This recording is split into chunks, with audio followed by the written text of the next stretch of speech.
Katanya, negara ini berdiri di atas keadilan. Katanya, semua manusia dilahirkan setara. Tapi, sejak kecil, aku belajar satu hal. Keadilan tidak selalu turun ke rumah yang atapnya bocor. Namaku Kasa, anak desa, anak beasiswa, anak yang sering dianggap salah bahkan sebelum bicara. Aku datang ke kota ini bukan untuk melawan siapa-siapa.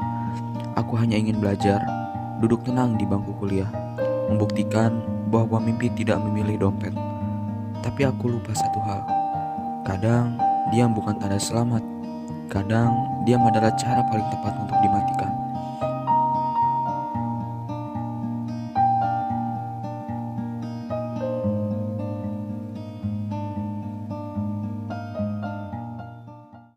Iya, Mas, ini mau ke mana ya? Saya ini kebetulan mau ke kampus. Kampus saya ada dekat sini. Kampus mana tuh kalau boleh tahu, Mas? Kampusnya kalau di sini saya di Untirta. Untirta mana tuh? Di bagian sini sekitar Pakupatan nama daerahnya. Pak. Iya, betul. Masnya mahasiswa baru apa udah lama? Saya untuk saat ini masih mahasiswa baru, kebetulan baru masuk semester 1. Begitu. Begitu ya, Mas. Iya. Aku belum tahu di kota ini suara bisa dibeli, hukum bisa dibengkokkan, dan kemanusiaan bisa dikubur hidup-hidup.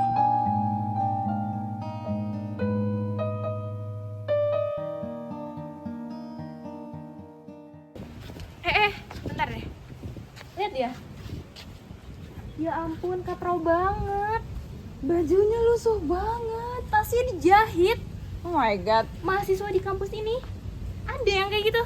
Kira-kira dia kesini naik apa ya? Maxim kali ya? Aduh, kamu kebayang.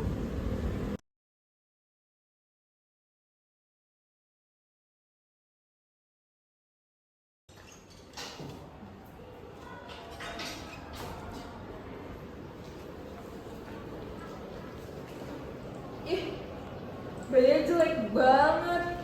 Pasti hasil sumbangan ya? Pasti anak desanya asal. Aromanya kampungan banget. Ini anak bakalan buat nggak ya kuliah di sini? Atau langsung pingsan dia ngeliat kampus negeri ini? Kalau orang ngomong tuh diliatin. Iya, maaf.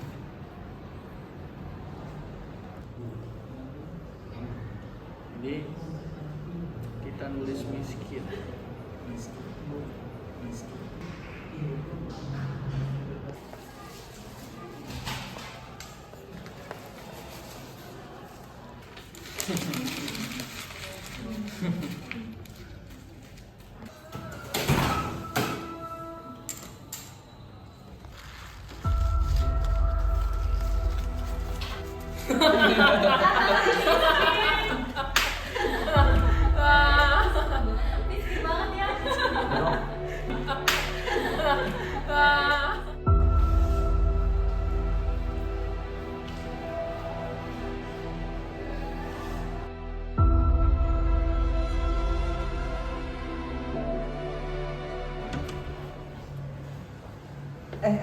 Pas banget tuh ada si miskin. Orang kayak gini gue tarik aja deh. Udah tarik aja udah langsung. Gue kasih tau ya ke lu, muka kayak lu ini cocoknya cuci muka dulu. Muka miskin kayak lu ini cuma ngotorin kampus, tahu nggak lu? Muka kayak lu cocoknya cuci muka dulu. Orang miskin kayak lu ini tinggal aja. Pinter. Lu jangan sok pinter. Orang kaya lo harus disiram. Kalau nggak disiram, lo terus-terusan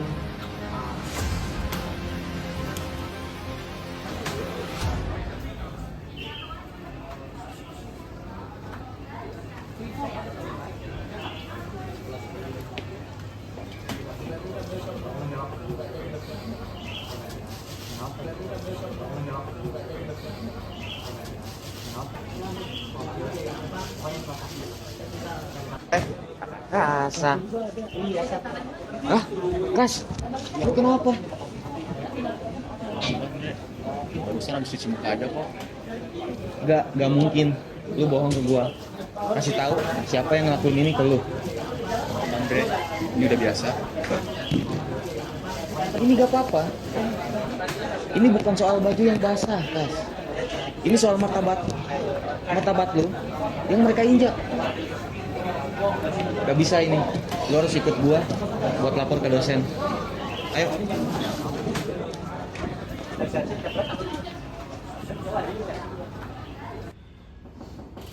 Masuk.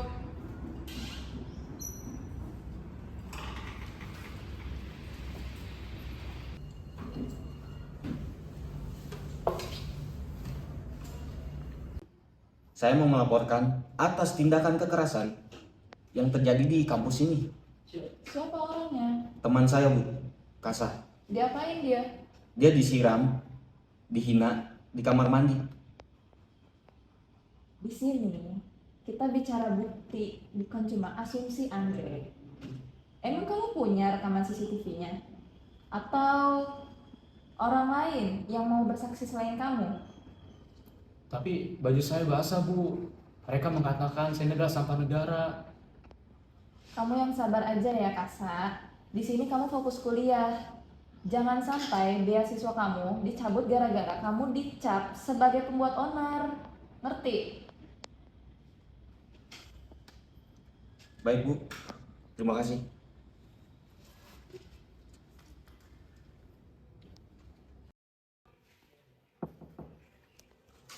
Assalamualaikum, Mei.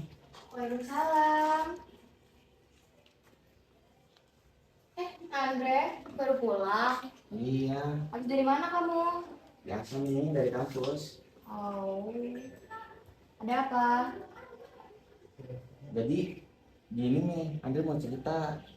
Oke.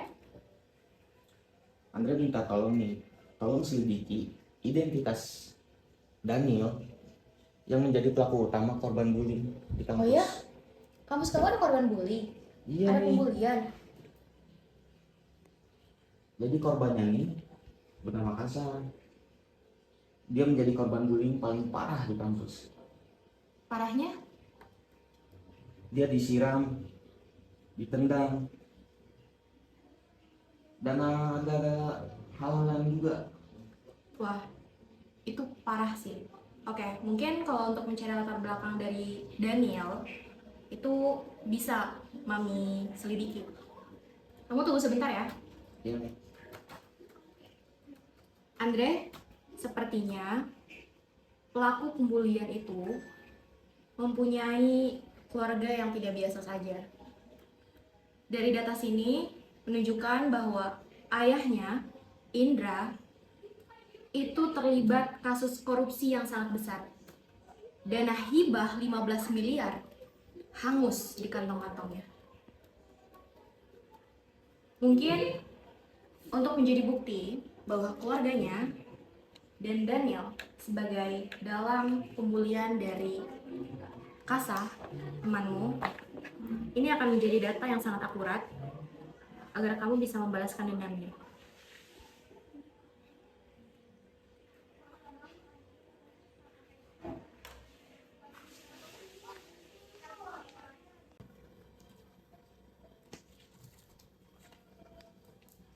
Jadi ini alasan Daniel merasa jadi Tuhan di kampus.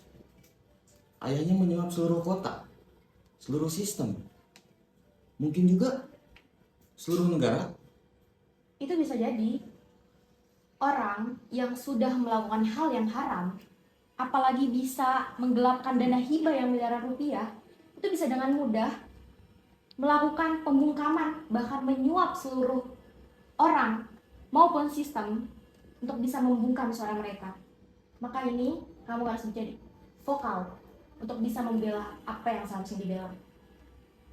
Baik, terima kasih. Oke, tapi ingat, hati-hati.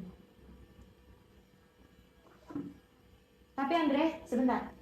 Ada satu hal yang harus saya bicarakan. Kamu itu harus pergi ke kontrakannya Kasa malam ini juga. kamu ajak seluruh mahasiswa dan ajak Kasa berunding untuk bisa menyuarakan hal ini besok. Baik nih, malam ini akan Andre rundingkan dengan kasar. Tapi ingat, kalian harus hati-hati. Dia bukan orang sembarangan. Ingat itu, Andre. Siap nih.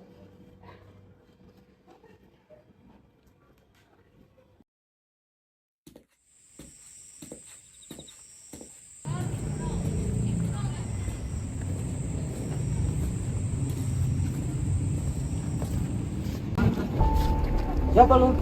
Woi Andre, gua kasih tahu ya ke lu jangan banyak bicara. Hari ini habis lu sama gua.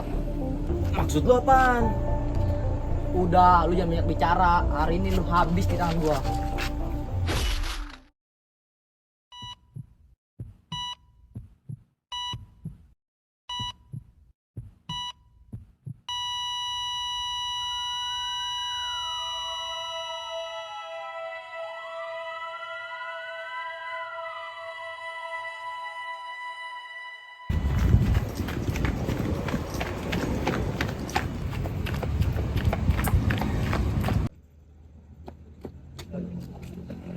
Gimana jadinya, Dok?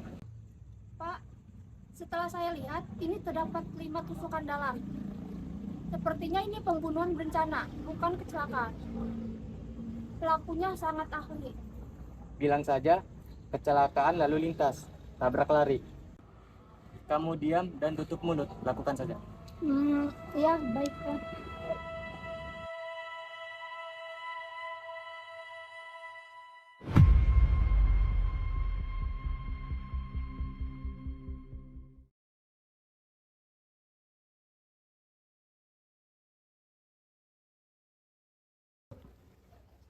Ini gimana ya, Pak? Orang-orang aneh terus datang ke rumah kita. Kita harus bungkam. Ini semua untuk keselamatan kita. Jangan melawan.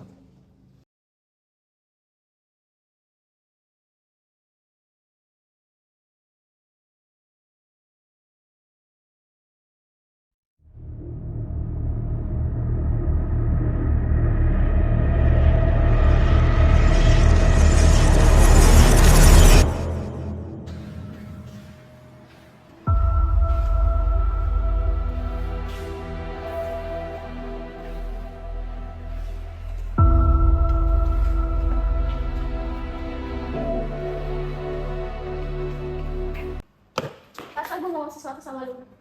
Tolong bantu gue bagiin ini ke mahasiswa lain. Kita harus bersuara kali ini. Kita nggak boleh bungkam. Hah? Maksudnya?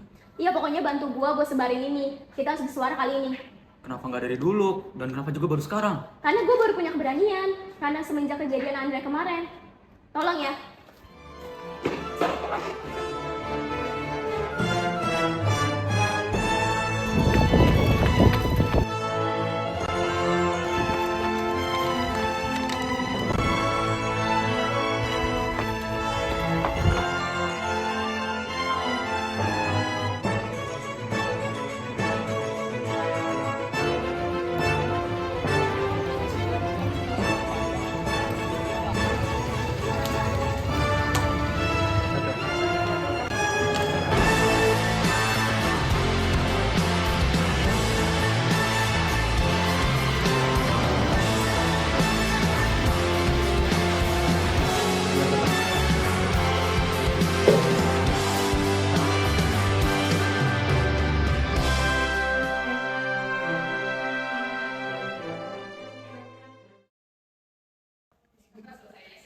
Tuh lihat tuh apaan tuh? Woi Bila, minggir gak lu? Apa lu ganti untuk poster? Keluarga lo itu udah hancur. Apa mau gue hancurin lagi keluarga lo?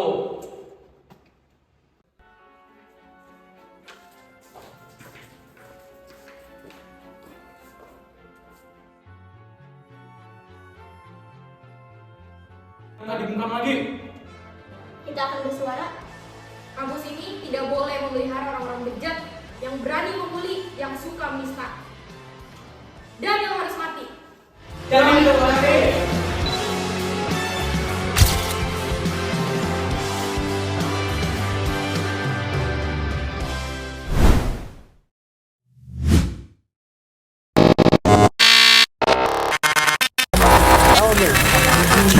Untuk kasus bullying atau tindak penindasan yang terjadi di lingkungan pendidikan sekolah. oleh sejumlah remaja putri di Malang, Jawa Timur yang tengah menjadi korban perundungan kemasukannya telah usia remaja 13 tahun diduga menjadi korban bullying atau perundungan pada Oktober lalu. Masa depannya yang masih panjang terenggut sia-sia. MH menghembuskan napas terakhirnya di ruang ICU Rumah Sakit Fatmawati, Jakarta Selatan pada Minggu 16 November 2025. Lalu apa sebenarnya yang dialami korban MH hingga membuatnya hilang nyawa?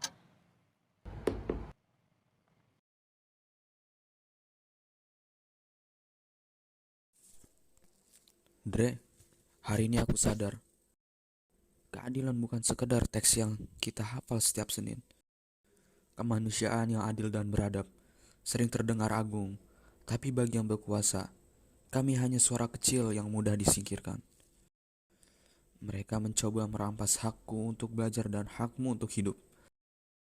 Tapi mereka lupa satu hal, Pancasila bukan milik penguasa, ia adalah napas rakyat kecil. Dan hari ini, suara yang mereka bungkam telah berubah menjadi guntur. Hak kami tidak lagi bisa ditawar.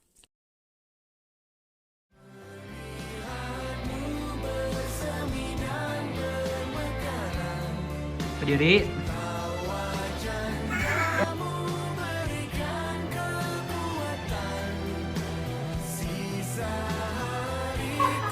Tuh. Lu gak apa-apa kan?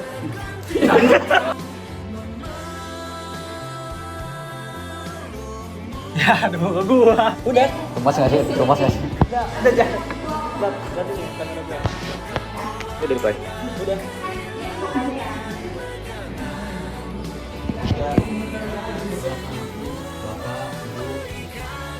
Iya.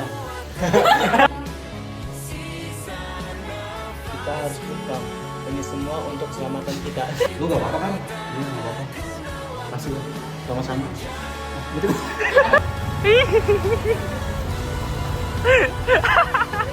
Saya disiram, dihina, Bu. Nanti lupa lagi.